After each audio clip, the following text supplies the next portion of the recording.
আসসালামু আলাইকুম, স্বাগতম জানাচ্ছি বিবিসি নিউজ আন্তর্জাতিক সংবাদে। শুরুতেই সংবাদ শিরোনাম, এরপর বিস্তারিত। সৌদিতে ইরানের হামলায় মার্কিন রিফিউলিং উড়োজাহাজ বিধ্বস্ত। হরমুজ প্রণালী দিয়ে নিরাপদে পার ভারতের 2টি ট্যাঙ্কার। ইরানি সেনাপ্রধানের কড়া সতর্কবার্তা। ইরানের 90% ক্ষেপণাস্ত্র ধ্বংস করা হয়েছে। দর্শক, এতক্ষণ শুনছিলেন সংবাদ শিরোনাম। এখন বিস্তারিত। আপনি যদি ইসরায়েলের ধ্বংস চান এবং মুসলিমদের পাশে থাকেন, তাহলে ভিডিওতে লাইক করে চ্যানেলটি অবশ্যই সাবস্ক্রাইব করে দিবেন এবং আপনার মূল্যবান মতামত অবশ্যই কমেন্টে লিখে জানিয়ে দিবেন। এখন বিস্তারিত।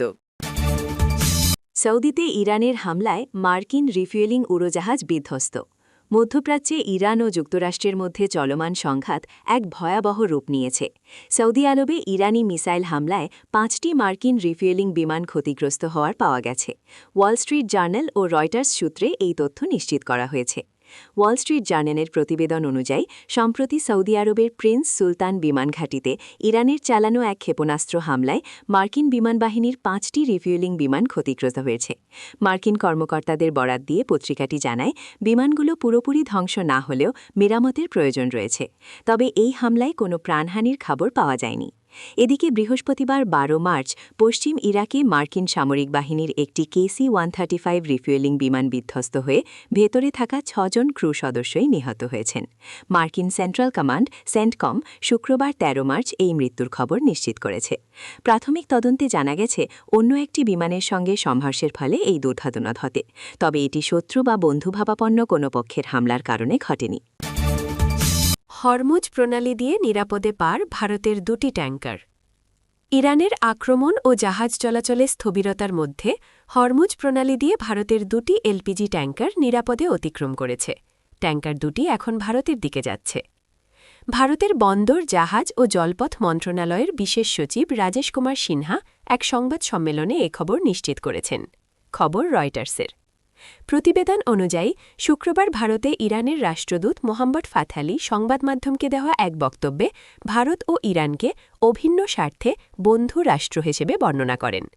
এরপর হরমুজ প্রণালীতে ভারতের পতাকাবাহী জাহাজের নিরাপদ চলাচলের খবর এল।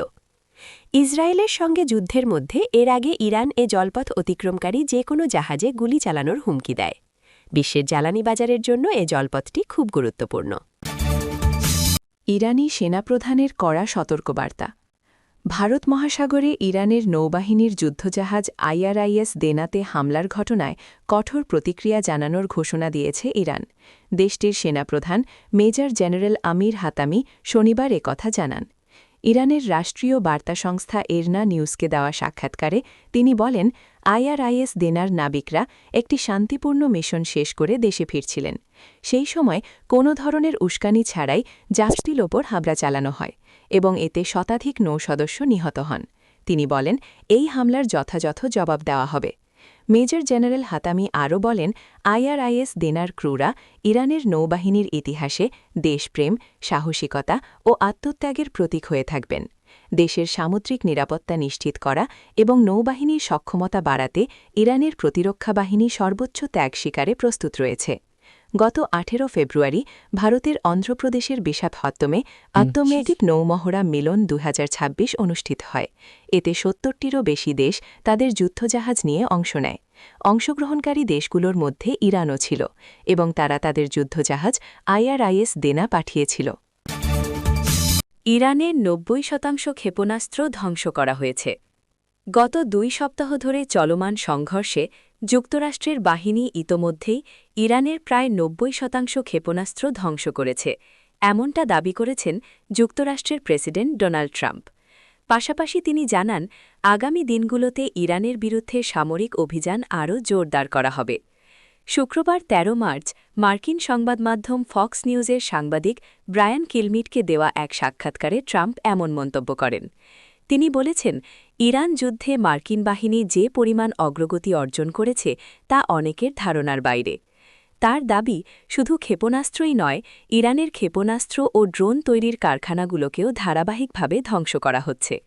ট্রাম্প আরও বলেন, দ্বিতীয় বিশ্বযুদ্ধের পর থেকে ইরানের ওপর এত বড় মাত্রায় হামলা আর কখনো হয়নি। সাক্ষাৎকারে যুদ্ধ আর কতদিন চলতে পারে এই প্রশ্নের জবাবে তিনি সরাসরি কোনো সময়সীমা জানাননি। তবে তিনি বলেছেন যুক্তরাষ্ট্রের কাছে পর্যাপ্ত সেনা, অস্ত্র ও সামরিক সরঞ্জাম রয়েছে।